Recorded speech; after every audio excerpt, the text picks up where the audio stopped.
নমস্কার, আমি ভাস্বতী। খবর শুনছেন আপডেট বাংলা চ্যানেল থেকে। জানাবো পশ্চিমবঙ্গ, দেশ এবং বিদেশের বাছাই করা সব তাজা খবর। প্রতিদিনের সেরা খবরগুলি আপনার হাতের মুঠোয় পৌঁছে দিতে আমরা আছি সদা প্রস্তুত। শুরুতেই জানাবো সংবাদ শিরোনাম। এসআইআরে বাধা বরদাস্ত করা হবে না, সুপ্রিম কোর্ট। পশ্চিমবঙ্গ সরকার এবং কমিশন কি বলল, শীর্ষ আদালতে কি নির্দেশ গেল? যেটুকু করেছে কলকাতা পুলিশই। অভয়ার জন্মদিন, সিবিআই এর বিরুদ্ধে বিস্ফোরক মা বাবা। ত্রুটিমুক্ত নির্বাচনের পথে বড় পদক্ষেপ, ভোটার স্লিপে এবার শুধুই কমিশনের লোগো। গেমের নেশায় সর্বনাশ, 9 লক্ষ টাকার গয়না 4,000 বেচে দিল অষ্টম শ্রেণীর ছাত্র। বিপাকে হুমায়ুনের মেয়ের শ্বশুর বাড়ি, 11 কোটি সম্পত্তি বাজেয়াপ্ত করতে তৎপর পুলিশ। কপালে দুঃখ আছে, মমতার করা মামলায় সুপ্রিম নির্দেশের পর কাদের হুঁশিয়ারি শুভেন্দুর। ব্যারাকপুরে বৃদ্ধ মৃত্যুর ঘটনায় ধৃত তৃণমূল কাউন্সিলরের 7 দিনের পুলিশি হেফাজতের নির্দেশ। অভিযুক্তকে ধরতে গিয়ে কেলেঙ্কারি, পুলিশকে ঘরের ভিতর আটকে রাখার অভিযোগ বীরভূমে। রেফার ভোগান্তি ঠেকাতে স্বাস্থ্য ভবনের নয়া উদ্যোগ, চালু বেড ওয়াচ কন্ট্রোল রুম। প্রশ্ন ফাঁস রুখতে কিউআর কোড এবং মেটাল ডিটেক্টর। বৃহস্পতিবার থেকে নিশ্চিদ্র নিরাপত্তায় শুরু উচ্চ মাধ্যমিক। বাংলায় বিজেপির শিক্ষক সভা, বক্তা ধর্মেন্দ্র প্রধান, লক্ষ্য নিয়ে জল্পনা। মমতা বন্দ্যোপাধ্যায়কে কৃতজ্ঞতা জানিয়ে রাজনগরের মহিলা তৃণমূল কংগ্রেসের বর্ণাঢ্য মিছিল। ভোটের সময় আড়াল থেকে গদ্দারি নয়, দলের নেতাকর্মীদের সতর্ক করলেন মন্ত্রী চন্দ্রনাথ সিনহা। বিজেপি ক্ষমতায় এলে লক্ষ্মীর ভান্ডার বন্ধ করে দেওয়া হবে, কি দাবি তৃণমূল কাউন্সিলরের। বাড়ছে রাজনৈতিক চর্চা। মাদক কাণ্ডে জড়ালো হুমায়ুনের বেআইয়ের নাম, কয়েক কোটি টাকার সম্পত্তি বাজেয়াপ্ত, ক্ষিপ্ত বিধায়ক বললেন ষড়যন্ত্র। বিধানসভা নির্বাচনের মুখে কলকাতায় বিপুল অস্ত্র নিয়ে পাকড়াও গয়ার কুখ্যাত কারবারি। বুলডোজার রাজ, নিজের দোকান জ্বালিয়ে আগুনে ঝাঁপ যুবকের, মোদির বারাণসীতে হুলস্থুল। রাজ্যে এসআইআর এর সময়সীমা বাড়ল, 14 ফেব্রুয়ারি প্রকাশিত হচ্ছে না চূড়ান্ত তালিকা। ভয় নয়, ভরসা থাকুক স্ক্রিনিংয়ে, বিশ্ব ক্যান্সার দিবসে সচেতনতার বার্তা ডিসান হাসপাতালের। এসআইআর নিয়ে 26টি কবিতা লিখেছিলেন মমতা, এবার কলম ধরলেন অভিষেকও। আরএসএস এর 100 বছরের পূর্তির অনুষ্ঠানে উপস্থিত সলমন তারকার উদ্দেশ্যে কি জানলেন মোহন ভগবত। ঘরে বন্দি করে মাধ্যমিক পরীক্ষার্থীকে পিটুনি, চাঞ্চল্যকর অভিযোগ এই নেতার বিরুদ্ধে। বিরোধিতা করলে বন্ধ হবে সরকারি সুযোগ সুবিধা, শওকত মোল্লার মন্তব্যে নতুন বিতর্ক। রাষ্ট্রের নামে ঋণ অস্বীকার করি, এসআইআর ইস্যুতে বিস্ফোরক পোস্ট অভিষেক বন্দ্যোপাধ্যায়ের। 15 ফেব্রুয়ারির মধ্যে শেষ করতে হবে পুলিশ বদলি, রাজ্যের স্বরাষ্ট্র সচিবকে চিঠি কমিশনের। রাজমিস্ত্রির মৃত্যু ঘিরে রণক্ষেত্র, শাসন কর্তৃপক্ষের ক্ষতিপূরণের দাবিতে বিক্ষোভ। শিক্ষক নিয়োগ করেও রাতারাতি বদলি, পুরুলিয়ায় উর্দু প্রাইমারি স্কুল বন্ধ নিয়ে শোরগোল। চর মারলে কাজ মেলে না, ইন্ডাস্ট্রি নিয়ে তীব্র মন্তব্য রূপার। পরীক্ষা ছুটিতে বিধায়কদের জন্য হোম টাস্ক দিলেন বিজেপি নেতৃত্ব, প্রতিদিন অন্তত 5 বুথে ঘুরে জনসংযোগের নির্দেশ। পিছু নিয়ে নাগাড়ে উত্ত্যক্ত করছিল 3 যুবক, ভিডিও তুলে ইনস্টাগ্রামে কি লিখলেন তরুণী। একাধিক বুথে একই ভোটার, খোদ মোদির কেন্দ্রে এসআইআর প্রক্রিয়া নিয়ে প্রশ্ন তুললেন যোগী আদিত্যনাথ সরকারের মন্ত্রী। গগৈকে ফের পাক এজেন্ট বলে আক্রমণ হিমন্তের, এবার আদালতে যাব পাল্টা হুঁশিয়ারি কংগ্রেস সাংসদের।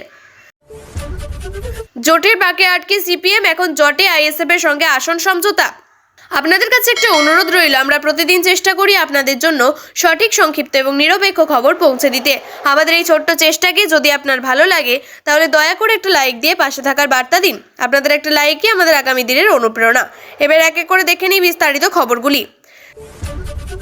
দেশের প্রধান বিচারপতির এজলাসে 1.5 ঘন্টারও বেশি সময় ধরে চলল পশ্চিমবঙ্গের এসআইআর মামলার শুনানি। আদালত সেখানে স্পষ্ট করে দিয়েছে, এসআইআর এর কাজে বাধা দেওয়া চলবে না। একই সঙ্গে কমিশনের ভূমিকা নিয়ে সংশয় প্রকাশ করেছে সুপ্রিম কোর্ট।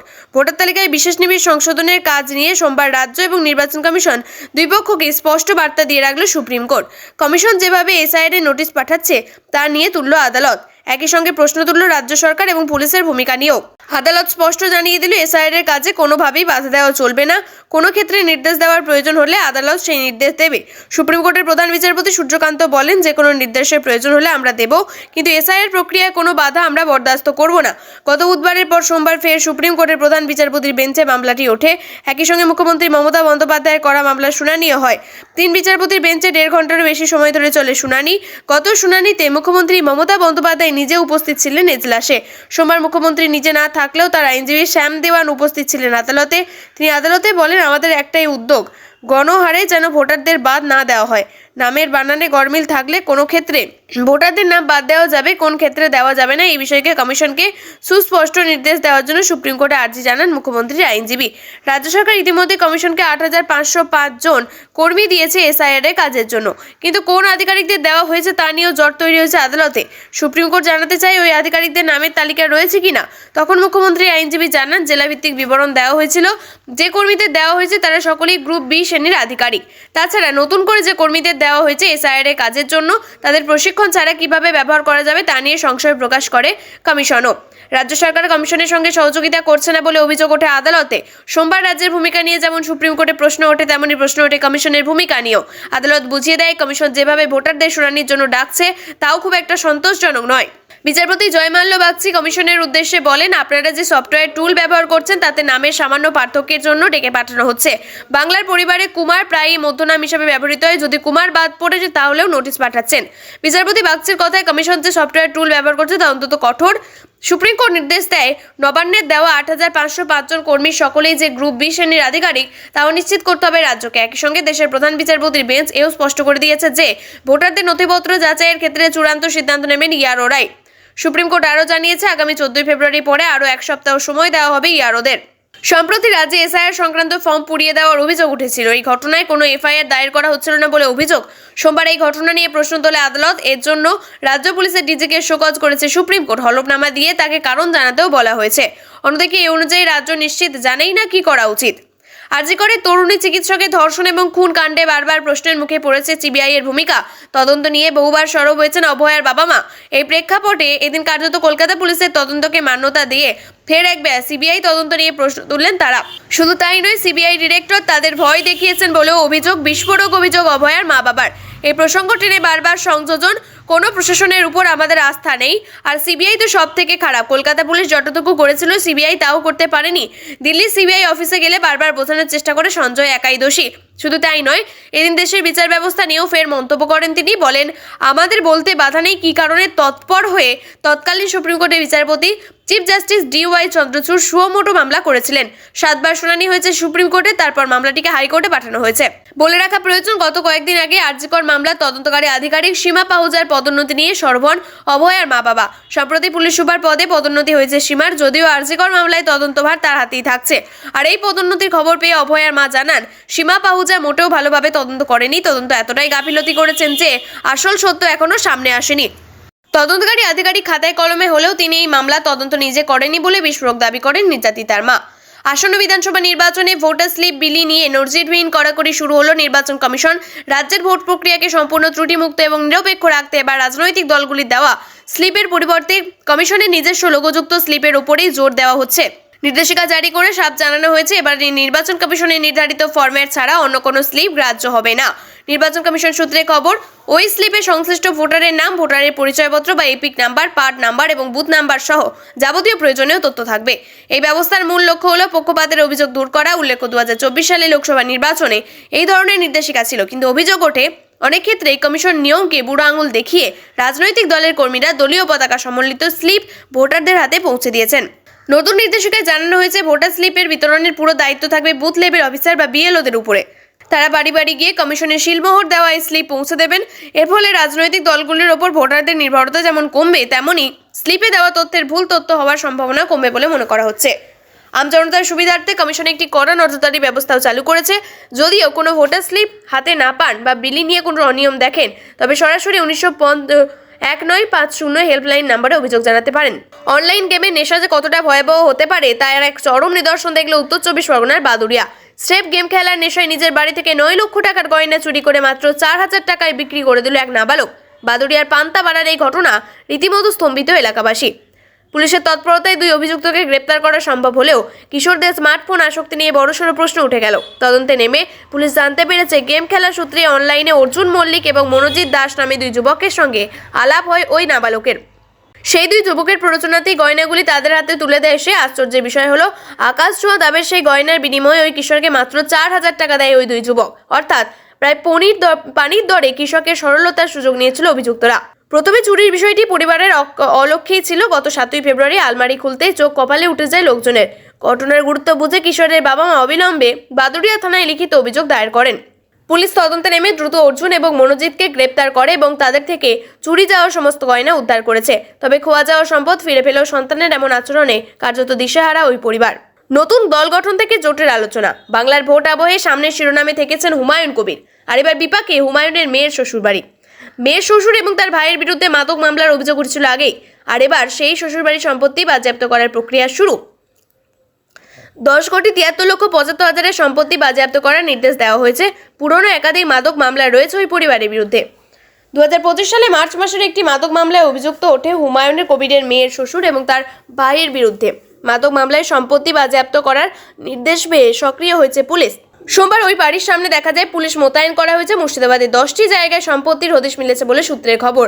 লালগোলা সহ 17টি জায়গায় হুমায়ুন কবিরের মেয়ের শ্বশুরের সম্পত্তি রয়েছে।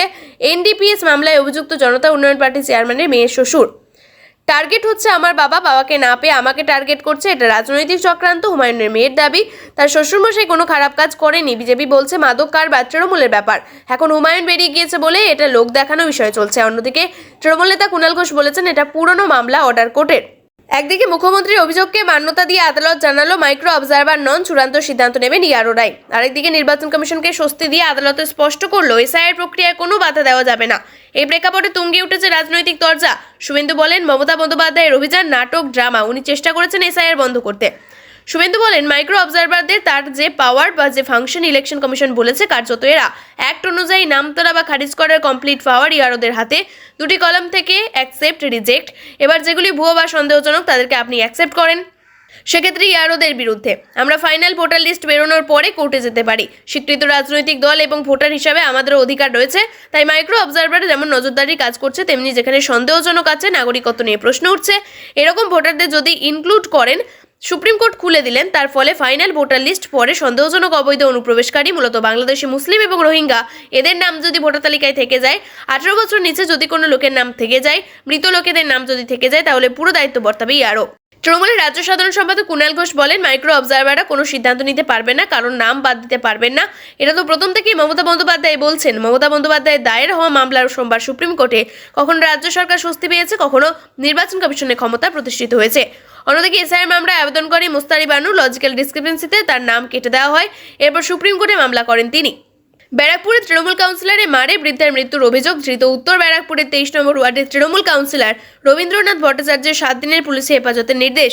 জামিন চেয়ে আদালতের সওয়াল ধৃত আইনজীবী এবং তৃণমূল কাউন্সিলর রবীন্দ্রনাথ ভট্টাচার্যের। নিহত তুলসী অধিকারী পুত্রবধূ পারমিতা অধিকারী বলেন অকথ্য ভাষায় গালিগালাজ করেছে। প্রথমে একটা ধাক্কা মেরেছে, বাবা একবার পড়ে গিয়েছে, আমার স্বামীকে চড় থাপ্পড় মেরেছে, বলেছে আমার বউ মারা গেছে বলে তোদের এইটুকু মেরেছি, না হলে এখানেই পিটিয়ে মেরে ফেলতাম। বাবাকে ফের যখন লাথি মেরেছে, বাবা পড়ে অজ্ঞান হয়ে গিয়েছে। নিহত তুলসী অধিকারীর ছেলে হেমন্ত অধিকারী বলেন আমাকে বললো তুই বাড়ির বিষয়ে চিঠি দিয়েছিস, বলছে বৈধ অবৈধ, তুই জেনে গেলি বলে আমাকে জানিয়েছিস তোরা।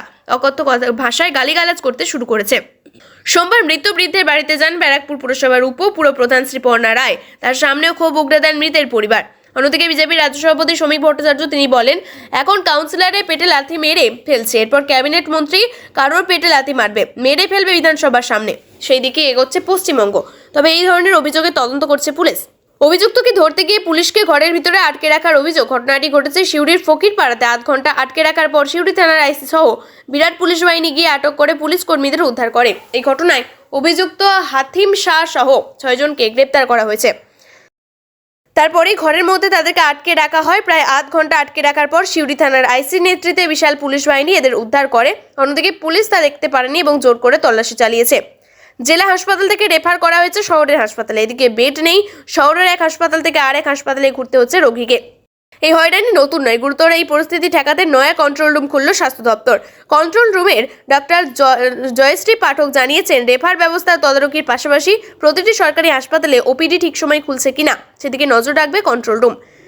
নিয়ম অনুযায়ী প্রতিটি সরকারি হাসপাতালে নির্দিষ্ট সময় পর্যন্ত ওপিডি বিভাগ খোলা রাখতে হবে। তার আগে যেন চিকিৎসকরা উধাও না হয়ে যায় সেদিকেও কড়া নজর রাখবে কন্ট্রোল রুম। বৃহস্পতিবার থেকে শুরু হচ্ছে এবছরের উচ্চ মাধ্যমিক পরীক্ষা। পঠন পাঠন এবং প্রশাসনিক স্তরে এসআইআর এর প্রভাব নিয়ে যখন শিক্ষক মহলে আলোচনা চলছে, তখন সংসদ সভাপতি চিরঞ্জীব ভট্টাচার্য জানিয়ে দিলেন, পরীক্ষার কাজে এবার কোনো প্রভাব পড়বে না। মঙ্গলবার এই সাংবাদিক বৈঠক করে তিনি পরীক্ষার্থী এবং অভিভাবকদের আশ্বস্ত করেন, সংসদে সব পরিস্থিতির জন্য প্রস্তুত এবং কোনো রকম গুজবে কান দেওয়ার প্রয়োজন নেই। শিক্ষক সংগঠনের একাংশের অভিযোগ ছিল, অমানবিক কাজের চাপে পঠন পাঠন বিঘ্নিত হচ্ছে এবং পরীক্ষার সময় শিক্ষক ঘাটতি দেখা যেতে পারে। এই প্রসঙ্গে সভাপতি জানান, বিষয়টি নিয়ে ইতিমধ্যে বিকাশ ভবন এবং নির্বাচন কমিশনের সঙ্গে কথা হয়েছে। যদিও কোনো কেন্দ্রে শিক্ষকের অভাব দেখা পড়েনি, সেখান থেকে শিক্ষকদের আনা হবে। এবার উচ্চ মাধ্যমিকের নিরাপত্তার ঘেরাটোপে আরও নিশ্চিত করছে সাংসদ। অন্যদিকে সভাপতি জানিয়েছেন, প্রতিযোগিতামূলক পরীক্ষার ধাঁচে প্রশ্নপত্রের নিরাপত্তাও সাজানো হয়েছে। প্রতিটি প্রশ্নপত্রে থাকবে কিউআর কোড। যদি কেউ প্রশ্ন ফাঁসের চেষ্টা করে তা মুহূর্তের মধ্যেই ধরা পড়ে যাবে। মোবাইল বা যে কোনো বৈদ্যুতিন গ্যাজেট নিয়ে ধরা পড়লে কঠোর শাস্তির হুঁশিয়ারি দিয়েছেন চিরঞ্জীব বাবু। এবারে পরীক্ষায় বিভ্রান্তি এড়াতে খামের রঙেরও বদল আনা হয়েছে। ভরা পরীক্ষার মৌসুম, তার সঙ্গে চলছে এসআইআর এর কাজ, আর এর মাঝেই হঠাৎ বাংলার শিক্ষকদের নিয়ে সভা করতে উতলা হয়ে পড়লেন মোদী সরকারের শিক্ষামন্ত্রী ধর্মেন্দ্র প্রধান। এসআইআর এর কাজে শিক্ষকরা রয়েছেন সব থেকে বেশি। এই সময় হঠাৎ করে শিক্ষকদের নিয়ে বিজেপি নেতার সবার প্রশ্ন জাগাচ্ছে রাজনৈতিক মহলে। 14 ফেব্রুয়ারি বেলা 1টায় বাইপাসের ধারে অভিজাত ক্লাবে একটি সভার আয়োজন করা হয়েছে। পাশাপাশি সদ্য সুপ্রিম কোর্টের ডিএ মামলায় রাজ্যকে 25% বকেয়া দেওয়ার দাবি নির্দেশ দেওয়া হয়েছে।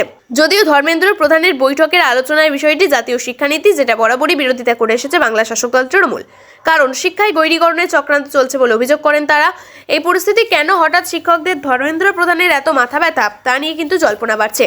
তবে রাজনৈতিক মহলের একাংশের মতে, বাংলার ভোটের পায়ের তলায় মাটি নেই বুঝেই সমাজের সর্বস্তরের মানুষদের কাছে টানার চেষ্টা করছে বিজেপি।